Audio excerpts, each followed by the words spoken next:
A paz do Senhor Jesus Cristo, que Deus abençoe a mim e a sua vida. Sou o Diácono Gabriel e estamos mais uma vez no canal Escola Bíblica. Seja muito bem-vindo ao canal. Estamos estudando a lição dos adultos, cujo tema é a carreira que nos está proposta, o caminho da salvação, santidade e perseverança para chegar até o céu. Comentarista da lição é o pastor Osiel Gomes, pastor presidente em São José Luís do Maranhão. Fica até o final do vídeo que nós seremos edificados pelo poder da palavra de Deus. Pastor André. Amém, Diácono Gabriel. A paz do Senhor Jesus, meus amados irmãos. Com alegria na alma, mais uma aula para que possamos crescer na graça e no conhecimento da palavra do nosso Deus. Lição de número 12, cujo tema da lição é a bendita esperança, a marca do cristão. Louvado seja Deus. O texto áureo nos ensina na carta a Tito, capítulo 2, versículo 13, aguardando a bem-aventurada esperança e o aparecimento da glória do grande Deus e nosso Senhor Jesus Cristo. A verdade prática nos ensina que a esperança cristã é a âncora que mantém a alma do crente firme diante dos dissabores da nossa jornada de fé. Louvado seja Deus. A introdução diz: desde quando o crente nasce de novo, ele é convocado a viver uma vida de esperança. Louvado seja Deus. A esperança cristã tem um fundamento na ressurreição do nosso Senhor Jesus, ok? A lição desta semana tem o propósito de expor o ensino da esperança cristã e o quanto ela é importante em nossa jornada para o céu. Eu já passo o primeiro tópico, para onde aponta a esperança do cristão, subtópico, a esperança cristã, ao Diácono Gabriel. Glória a Deus. A esperança cristã é o primeiro subtópico. A primeira coisa que a gente precisa de se perguntar é: o que é esperança, né? A esperança é você fundamentar as suas expectativas naquilo que você ainda não viu. É isso que é esperança. Por isso podemos associar a esperança, logicamente, à fé.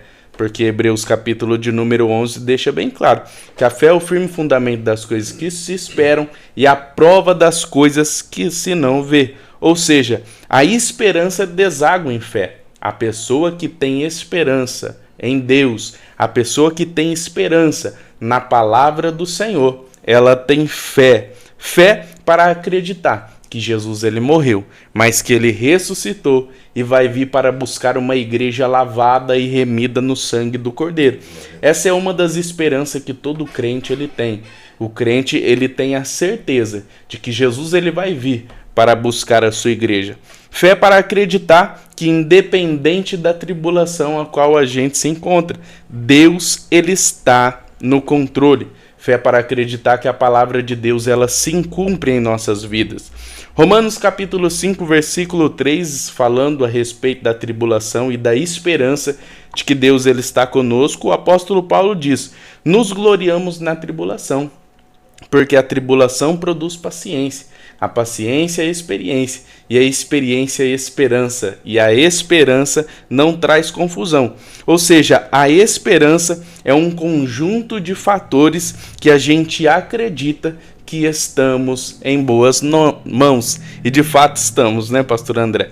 Isaías 9:6, quando Isaías ele profetiza a respeito de Jesus, quando Isaías ele profetiza a respeito do Messias, ele vai dizer: um menino nos nasceu, um filho se nos deu, o principado está sobre os seus ombros, e o seu nome será Maravilhoso, Conselheiro, Deus Forte, Pai da Eternidade e Príncipe da Paz. A nossa esperança está fundamentada nele. Ele é maravilhoso, ele é conselheiro, ele é forte, ele é Pai da Eternidade. Jeremias 10:12 vai dizer que ele fez a terra com o seu poder, firmou o mundo com a sua sabedoria e estendeu os céus com o seu entendimento. Daniel, em uma certa oração, ele vai dizer: Deus ele muda o tempo e as estações, remove reis e reestabelece reis, dá sabedoria aos sábios e ciência aos entendidos. Então a nossa esperança, ela não está fundamentada em coisas, objetos ou dinheiro.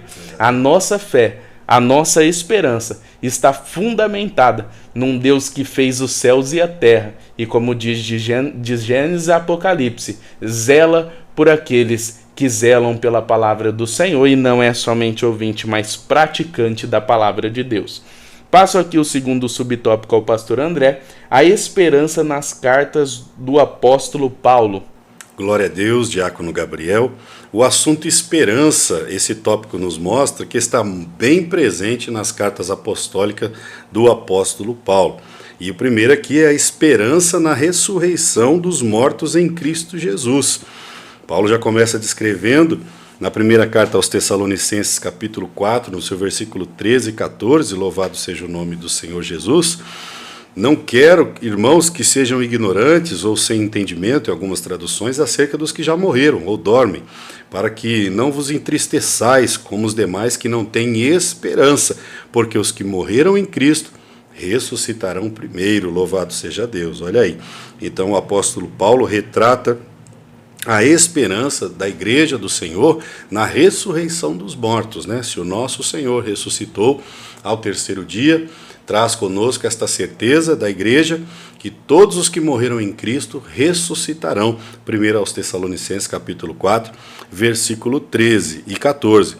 Paulo também retrata a esperança do cumprimento da promessa, Atos 26, versículos 6 e 7, que diz assim: pela esperança da promessa que por Deus foi feita aos nossos pais, ou seja, aos antepassados, estou aqui e sou julgado. Aqui é Paulo diante do Sinédrio, né, prestando esclarecimento acerca da sua fé, e ele vai relatar isso em Atos capítulo 26. Aleluia, pela esperança da promessa que por Deus foi feita aos nossos pais, aleluia, eu estou aqui para ser julgado. Olha aí, a esperança da promessa. Paulo foi chamado por Deus e nunca deixou de crer nas promessas que foram feitas aos antepassados. Aleluia. A esperança também, Paulo retrata em Gálatas capítulo 5, versículo 5, a esperança da justiça. Gálatas 5, 5 vai dizer: porque nós, pelo Espírito da fé, aguardamos a esperança da justiça. Ora, vejamos quantas injustiças nós vemos neste mundo e até tendemos a nos enfraquecer na fé. Alguns vão até dizer: onde está Deus, Senhor? O Senhor não está vendo todas essas guerras, todas essas injustiças? Sim, a palavra de Deus em Apocalipse é clara. Abrir-se-ão os livros, né? E todos os livros ali estão sendo relatados toda a injustiça e iniquidade cometida nesta terra. Então Paulo traz também a esperança da justiça, Gálatas 5:5, porque nós, pelo Espírito da fé, aguardamos a esperança da justiça. Deus um dia há de fazer justiça sobre toda a injustiça que ocorre nesta terra, neste tempo presente.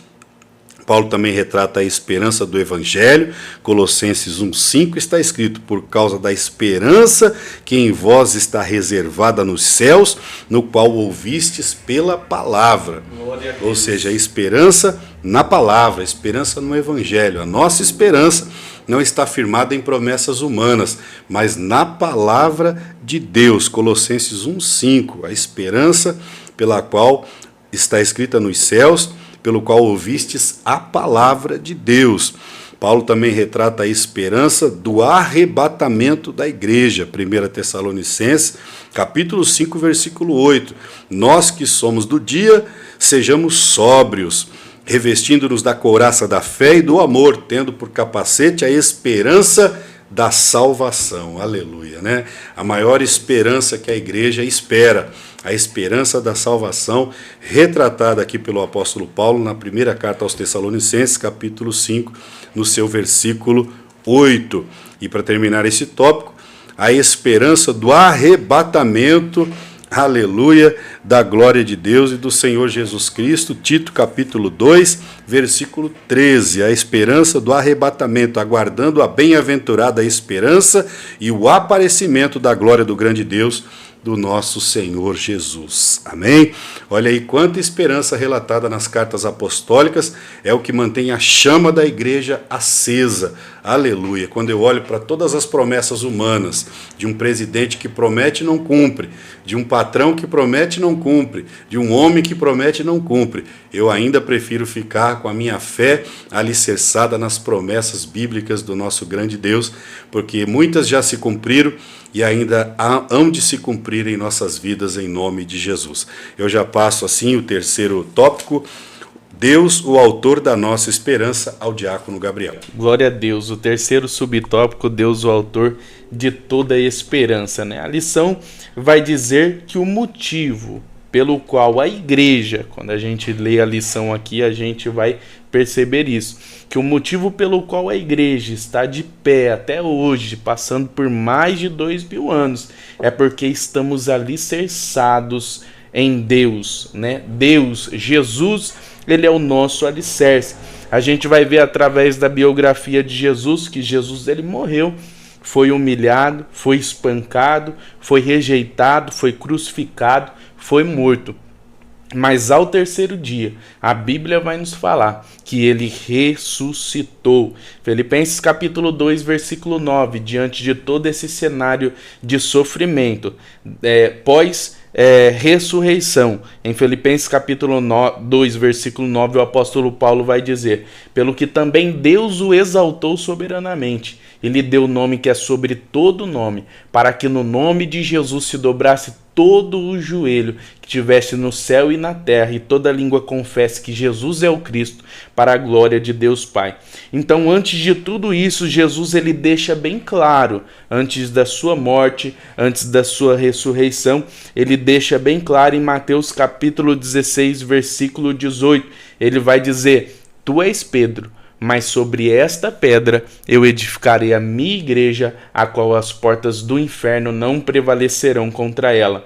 Então a gente vai ver que o alicerce do povo de Deus, né, é o próprio Deus. O alicerce da igreja é Jesus Cristo. Essa pedra, obviamente, é Jesus, como eu acabei de citar aqui. Ana menciona essa pedra em 1 Samuel 2:2. Não há santo como o Senhor, não há outro fora de ti, não há rocha como o nosso Deus. Essa rocha esteve presente no deserto com o povo de Israel, aonde saciava a sede do povo com a água tirada da rocha. Então Jesus, ele é a nossa rocha. Jesus, ele é a pedra que foi rejeitado por vós, os edificadores, como disse Pedro, quando os líderes religiosos chamaram ele, porque eles queriam saber do porquê aquele coxo passou a andar. E ele diz: por que esse coxo está andando? Pedro, ele deixou bem claro: por causa de Jesus, a quem vós os crucificaste e a quem Deus ressuscitaste dos mortos. É em nome dessa pedra, é em nome dele que esse homem está diante de vós. Então a igreja, ela não é administrada por qualquer pessoa. A igreja não é administrada por recursos humanos. O céu, ele é o administrador da igreja. E a nossa confiança está baseada num homem, Deus, que morreu, mas que ele ressuscitou e deixou uma promessa que vai vir para buscar a mim e a você. Passo o segundo tópico ao pastor André: a perspectiva escatológica da esperança cristã. Primeiro subtópico: a Bíblia focaliza o futuro. Amém, diácono Gabriel. A Bíblia focaliza o futuro, não é isso? Como você mesmo colocou aí nesse segundo subtópico, perspectiva escatológica da esperança cristã. E aqui o escritor da lição, ele tentou enfatizar desde o início da criação, como Deus já planejou após a queda do homem ali, Gênesis capítulo 3, versículo 15, onde a palavra de Deus diz: colocaria inimizade entre a semente da mulher e a semente do inimigo. É isso? Então aqui o escritor começa a dizer que a história da criação se inicia com Deus, obviamente. O primeiro livro da Bíblia, Gênesis, nos revela isso, mas infelizmente, ao se desdobrar dos acontecimentos, o início de Gênesis, o pecado provocou a desarmonia da criação, não é isso? Entretanto, Deus age para que tudo volte a ser perfeito, equilibrado e harmônico. Isso é o que o apóstolo Paulo revela a partir do que? Da morte de Jesus Cristo. Efésios capítulo 1 e o versículo 10, louvado seja Deus, a palavra de Deus diz assim, ó: Deus, em toda a sua sabedoria e entendimento, fez o que havia resolvido e nos revelou o plano secreto que tinha decidido realizar por meio de Cristo. Versículo 10. Esse plano é unir no tempo certo, ou na plenitude dos tempos, em algumas traduções, e reunir no tempo certo, debaixo da autoridade de Cristo, tudo o que existe nos céus e na terra. Entendo que o escritor aqui da nossa revista quis mostrar que, a partir do momento da queda do homem, a desarmonia total começou a surgir no mundo. A Bíblia diz que com o pecado entrou a morte, né? E também aconteceu o fato do homem perder a comunhão com Deus, louvado seja o nome do Senhor Jesus. Então nós vamos observar que Deus restabelece essa comunhão perdida no Éden através de Cristo, da sua morte e ressurreição. Observe que a lição aqui diz, essa promessa originou no Éden, com a descendência da mulher e se revela hoje por meio de Cristo como um fio condutor das sagradas Escrituras, ok? Esse tópico não tem muito a dizer, mas aponta para frente. O que o escritor quis dizer aqui é que escatologicamente, de Gênesis, a partir da queda do homem, o Senhor está sempre apontando para frente para que a comunhão perdida fosse novamente restabelecida, e esta comunhão foi restabelecida por Cristo nosso Senhor, através do sacrifício na cruz do Calvário. Amém? Assim eu já passo o segundo tópico, a esperança no porvir traz consolo e alegria ao crente, ao diácono Gabriel. Glória a Deus, aleluia. Uma das coisas que os crentes, todos que crêem na palavra de Deus e têm ela como a única regra de fé, a gente tem que ter essa esperança no porvir. Jesus ele deixa bem claro, como já está sendo dito do começo até o final do programa, que Jesus ele vai vir para buscar a sua igreja. A gente vai ver que Jesus, de princípio, ele veio como homem, veio como cordeiro. Isaías 53:7 vai dizer que ele foi oprimido, mas não abriu a sua boca. Como cordeiro foi levado ao matadouro, como ovelha muda perante os seus tosqueadores, ele não abriu a sua boca. Ele veio para a terra, sofreu. Isaías 53:4 também vai dizer que ele foi ferido pelas nossas transgressões e moído pelas nossas iniquidades. Como já foi dito, ele morreu, ressuscitou ao terceiro dia. Quando a gente lê Marcos capítulo de número 16 ali no final, a partir do versículo de número 15 e 16, ele dá responsabilidade para nós de pregarmos a palavra do Senhor. E no versículo de número 9 vai dizer, versículo de número 19 vai dizer, depois de Jesus ter falado, foi recebido no céu e assentou-se à direita de Deus. Mas antes de todas essas coisas, quando Jesus ele ainda estava aqui na terra, cumprindo seu ministério terreno, lendo João capítulo de número 14, Jesus ele deixa uma promessa linda para mim e para você. Ele vai dizer, não se turbe o vosso coração, crede em Deus, crede também em mim. Na casa de meu pai há muitas moradas, e se não fosse assim eu não teria dito, vou preparar-vos um lugar. E quando eu for e vos preparar lugar, voltarei e os levarei para mim mesmo, para que aonde eu estiver, estejai-vos vós também. Jesus ele foi nos preparar lugar e a gente tem essa esperança, Às vezes passamos por lutas, por tribulações, mas isso nos conforta em saber que haverá um dia que não vamos ter tristeza, porque o próprio Jesus nos iluminará, porque ele será o sol. Romanos capítulo 8, versículo 18, o apóstolo Paulo vai dizer que as aflições deste tempo presente não são para comparar com a glória que nos há de ser revelada. Paulo diz, o mesmo Deus descerá do céu com alarido, voz de arcanjo e trombeta. Nem todos morreremos, mas todos seremos transformados, diz a palavra do Senhor, em um abrir e fechar de olhos, O que é mortal se revestirá da imortalidade e o que é corruptível se revestirá da incorruptibilidade.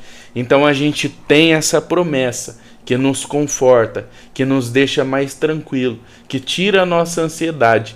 A gente tem que entender que há uma promessa para mim e para a sua vida. E essa promessa é a vida eterna ao lado de Jesus. Passo o terceiro subtópico ao pastor André, porque uma doutrina de esperança. Glória a Deus. É uma pergunta, diácono Gabriel. Por que uma doutrina de esperança?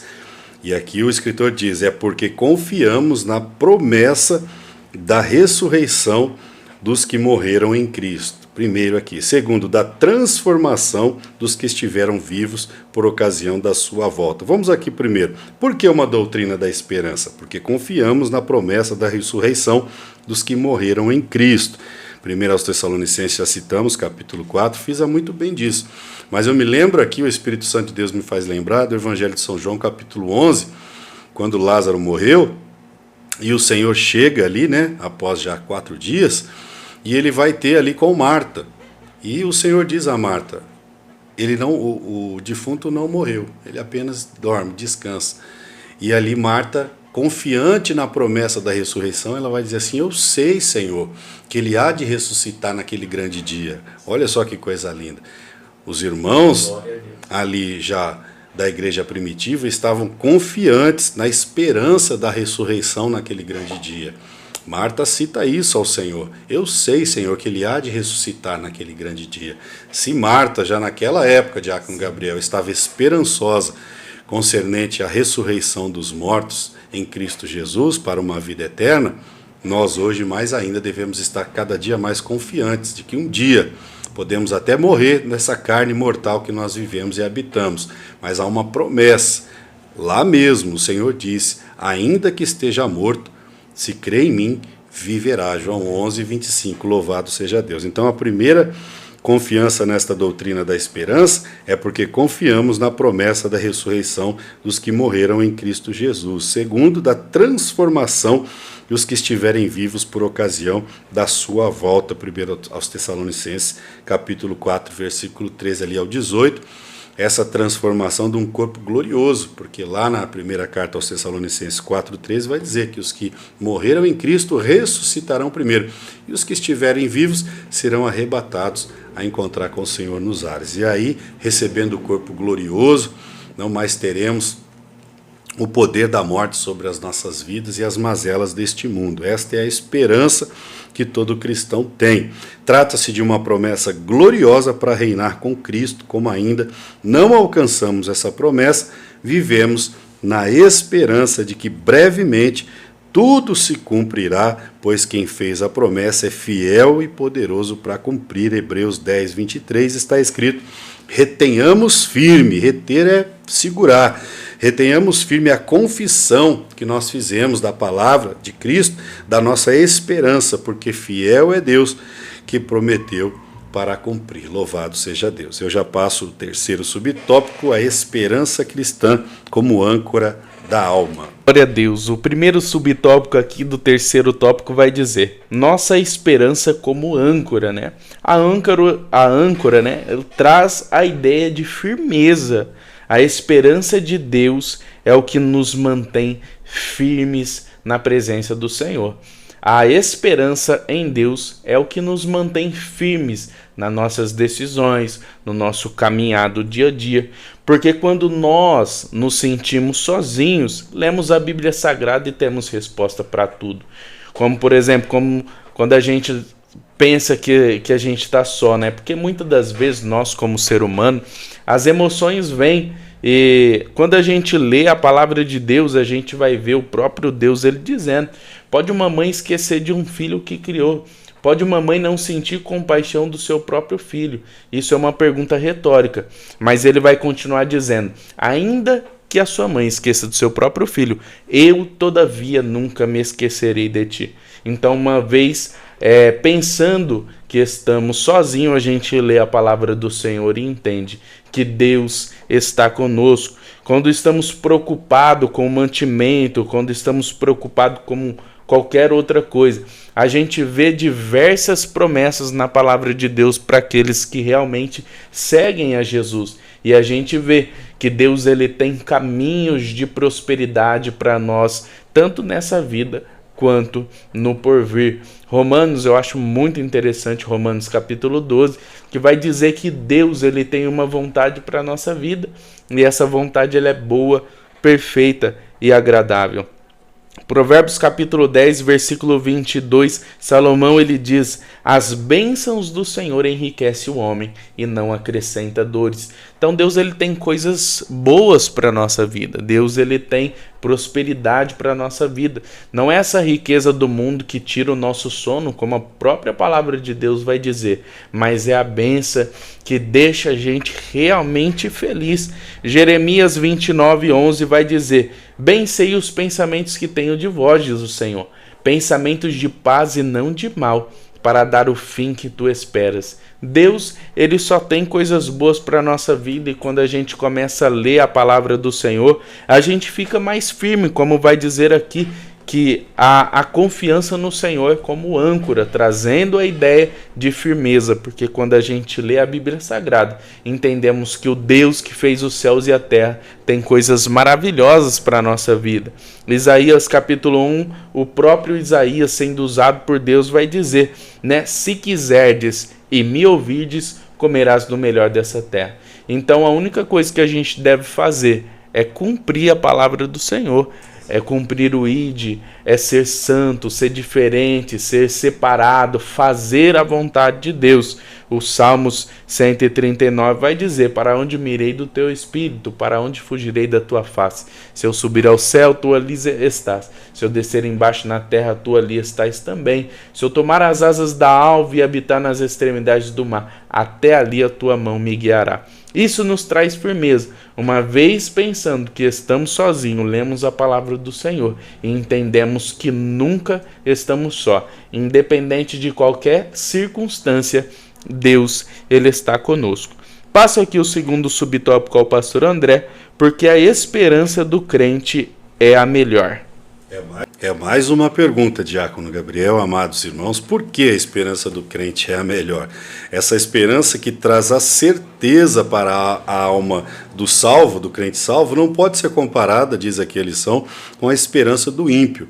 É óbvio, né? Porque o ímpio, infelizmente, ele coloca a sua esperança na sua conta bancária, não é isso? No seu intelecto, no seu poder financeiro, mas o crente não. A esperança do crente, ela está na providência divina. Louvado seja o nome do Senhor Jesus. Sem Cristo não há esperança para o ser humano. Olha o que diz Efésios capítulo 2, versículo 12.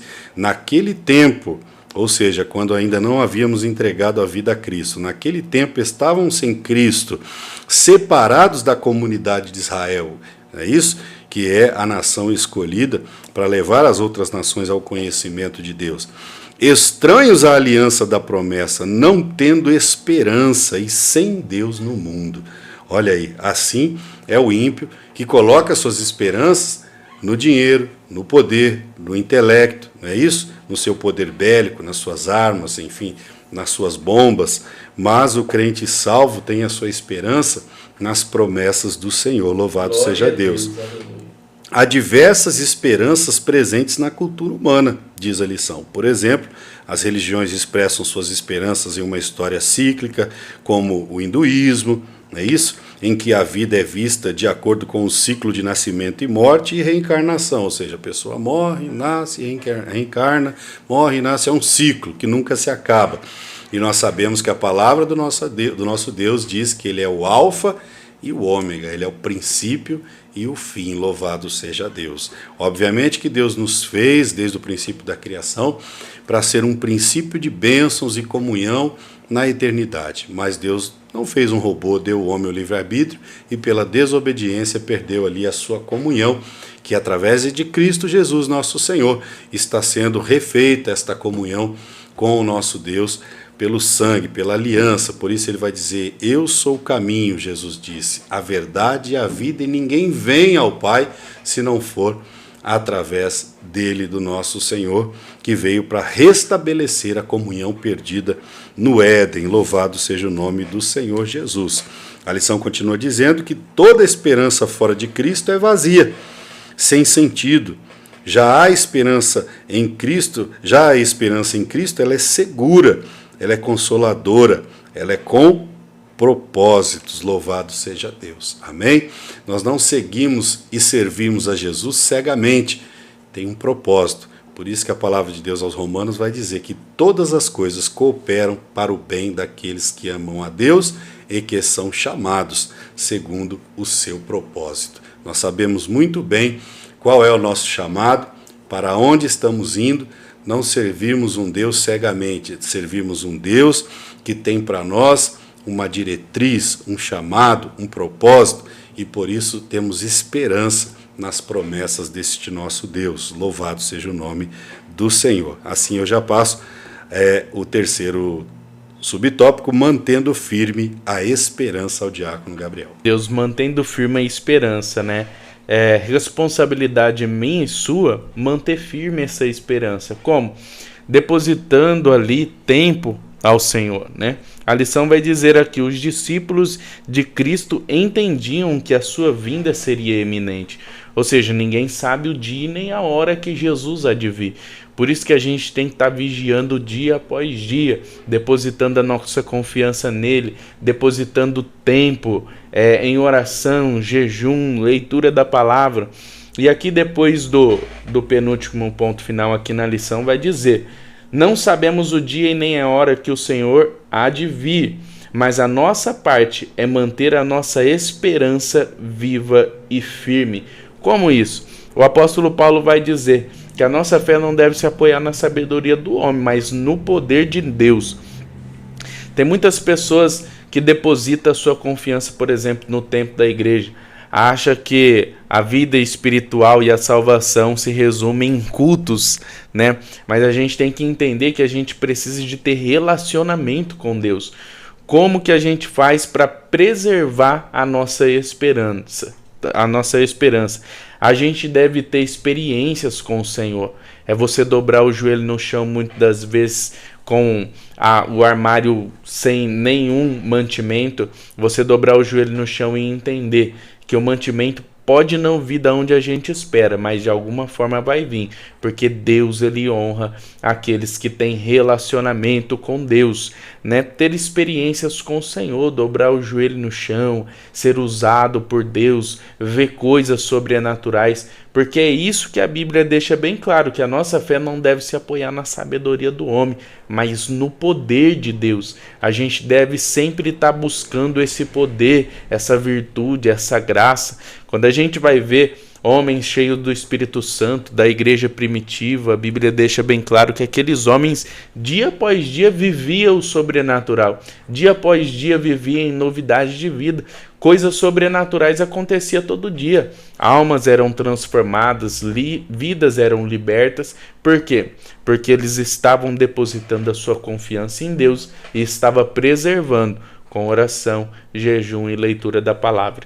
Então nós que somos cristãos não devemos basear a nossa vida com Deus em somente cultos. É muito importante o culto, é muito importante congregar, é extremamente importante, até porque ninguém consegue nada sozinho. Deus, ele deixa bem claro, melhor dois do que um, porque quando cai o outro está ali para levantar, né? Exatamente. Mas que a gente deve ter uma vida com Deus, íntimos. Eu gosto muito de uma frase que vai dizer, né? O louvor não é aquilo que você faz quando você abre a sua boca, mas quando a vida que você leva quando a música para de tocar. Adora-se ao Senhor até no ato de remover-se uma casca de banana da calçada, impedindo com que um homem que foi feito à imagem e semelhança de Deus escorregue e caia. Então a adoração vai muito mais além do que somente com um gesto. A gente deve preservar a nossa esperança fazendo a vontade de Deus e tendo uma vida de relacionamento com o Senhor. Passo a conclusão ao pastor André. Amém, diácono Gabriel. Que lição maravilhosa, né, meus amados irmãos? De fato, a nossa esperança está nas promessas do Senhor, que são muitas, e a maior delas, a igreja aguarda a vinda do nosso Senhor. A conclusão diz que lutas, desabores, provações, mortes, perseguições, o salvo em Cristo pode até passar por tudo isso, mas de fato o verdadeiro servo de Deus, o verdadeiro servo de Cristo, ele passa seguindo Jesus, guardando a sua fé. Aqui a conclusão, ela cita novamente Hebreus 10, 23, retenhamos firme a confissão da nossa esperança, porque fiel é Deus para cumprir o que prometeu. Amém? Então a nossa esperança, amados irmãos, ela não está pautada em recursos humanos, mas no Deus que criou os céus e a terra, louvado seja Deus. Amém?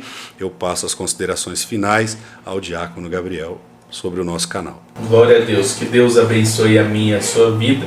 Estamos muito felizes porque tem muitas pessoas contando que está gostando do canal, está gostando do conteúdo. E a gente está sempre, né, pastor André, se esforçando para aprender juntamente com você.